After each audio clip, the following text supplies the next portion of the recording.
subscribe to the Donnie Houston podcast, man.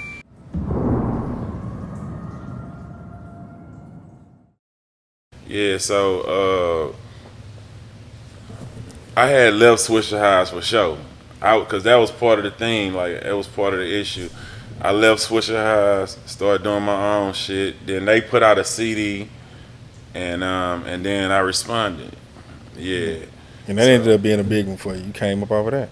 And that's man, the first time. See, no. So before that, I had did Underground Haugen. That's my second. Like first I did I Represent This. Matter of fact, I left that out. Okay, so I started out doing like a freestyle on the album, like a tape. Really, give me my credit. I'm the first nigga who made a mixtape album, bro. You can't, cause I'm bragging about. I got throwback footage of me bragging about this shit when I'm like 18. I'm the first nigga, if you think about it, who did a mixtape album, like just did nothing but freestyles of himself all through that motherfucker. Like I'm bragging about this shit on Game 101. So first I had the like freestyles, the random freestyles. Then I did the I Represent This. That changed my money up. Like that was another level. When that shit dropped, it changed my money up. That was after down south and all that shit, and it changed my shows up. So I started doing a lot of shows. But we just left that out or whatever. was y'all going through Southwest with that when you got to Represent This and all that? Like, how was y'all getting it out there? Y'all was still just I doing was the still store with thing? Swisher House when I Represent This came out. That was hella early. That was like 99. Like, so yeah, it was way back. So Underground Haugen was my second one. I did Underground Haugen. So people was looking forward to that. You know, I haven't put out no album yet. You know, I'm just doing mixtapes. Only way you can hear Slim Thug is chopped and screw, you know, or whatever. So yeah, I dropped Underground Haugen. That bitch did good. That's when I moved into that house. So then I moved into that house, and then them dudes dissed me. And then that was right after I just made a bankroll. Like, this how the shit go. You drop some, you got your first little, you know, like first week sale. The shit gonna be going up. You gonna make a bankroll. So I made a bankroll off Underground Haugen, the hype of that. And then back though, like a month or two later, they came and dissed me. So I was like, bam. I dropped The Boss, and that was probably like one of the. But even that, it was because you said you had pulled up on Swangers and boys just wasn't really feeling that. And Swisher Highs, man, it was just at a point, bro, you could just tell niggas wasn't happy for a nigga. You know what I'm saying? It just wasn't happy for a nigga. And you think, you know, everybody fuck with you. You think everybody, you know, down with you.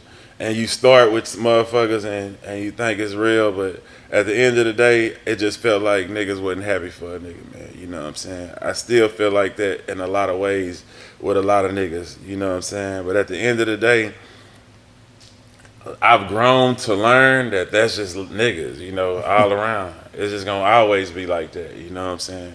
So I don't feel like I don't hold nothing against nobody or give a damn or you know even care about that type of shit. Like we cool. I'm Yeah, cool but with it was what it everybody. was. Yeah. Yeah, it just was what it was. It was just some young shit, really, pretty much.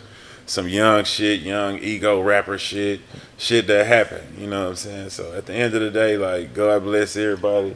As an old nigga, you can't do nothing but look back and say, man, we created some history just being some dirty niggas, you know, coming together. You know what I'm saying? Like at the end of the day, we made some bad motherfuckers, man. So, you know, salute to them fellas. Like I don't be on here playing the boss, you know, in my shit, trying to disrespect nobody or nothing, even though like that's like one of my most, you know, motherfuckers, you don't never, nah, I'm not that type of nigga, you know, but at the end of the day, that shit, just looking back at it, man, it just was a funny time to me, man. It was funny. Because it's like, damn, it's like this, fool. I feel like I'm on the island, like, you know, because I ain't the South Side. I ain't screwed up clique, but in my own people, you know what I'm saying? Like, damn, it's like, yeah, but, you know, at the end of the day, it's like, you know what I'm saying? A nigga so blessed that I feel like that's what come with it, you know what I'm saying? Did you ever? Because I mean, you probably one of the only people I could say that got like some type of tie to everybody that's on this wall. Did you ever cross paths with Screw? Yeah, I met Screw a couple times through like just I been outside, you know what I'm saying? Like I definitely always I've been to his shop, you know, while he was there and shit.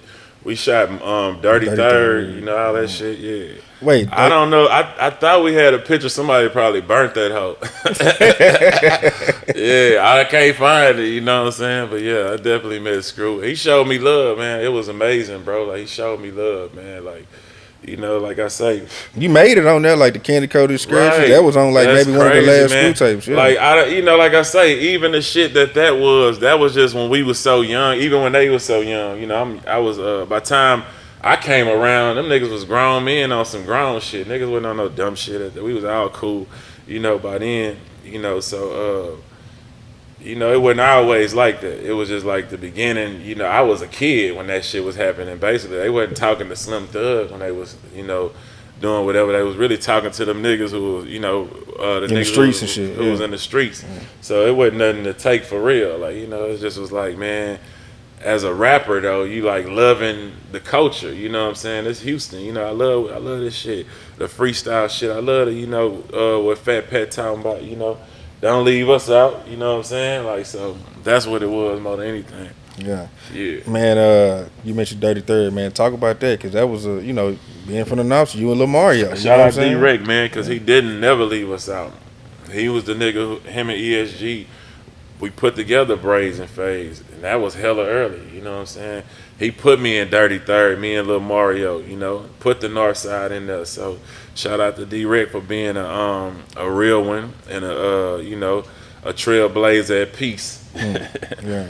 Yeah, Man, so. how did the ESG thing come along? Because wasn't it like the Boss Hog Outlaws? I thought it was kind of like a group thing. You know what I'm saying? When y'all first came out, or that wasn't really what it was. Nah, the Boss Hog Outlaws wasn't a group with me and ESG. It was we named the album that, you know what I'm saying? But nah, it was what it was. You know, Boss Hog Outlaws was what we came up with, you know. And it was really for our like underground shit, you know what I'm saying? That was the, you know, next movement from Swisher Highs, you know what I'm saying? Yeah. And how y'all even made that, you know, when you started connecting with ESG to say, man, you know, we finna get together, do some songs, drop an album, we doing. Shit we was doing was working, you know. So that's what drove us to doing the project. We did Brazen Phase, and then we did Candy Coated Excursion. And Put your hands I up. was doing shit independently, like, you know, the boss way. He was trying to step into that role of being a boss. You know, he was signed to Rec Shop and other labels or whatever. And we got together and shot the dice on the project together because, you know, it wouldn't really affect nothing, you know what I'm saying? So we did that. Get Your Hands Up was successful. We was able to get money off of that and, you know, learn the game. You know, learn a lot of the game from that. So that's what, like, you know, got us started in the boss way. Yeah. Donnie Houston.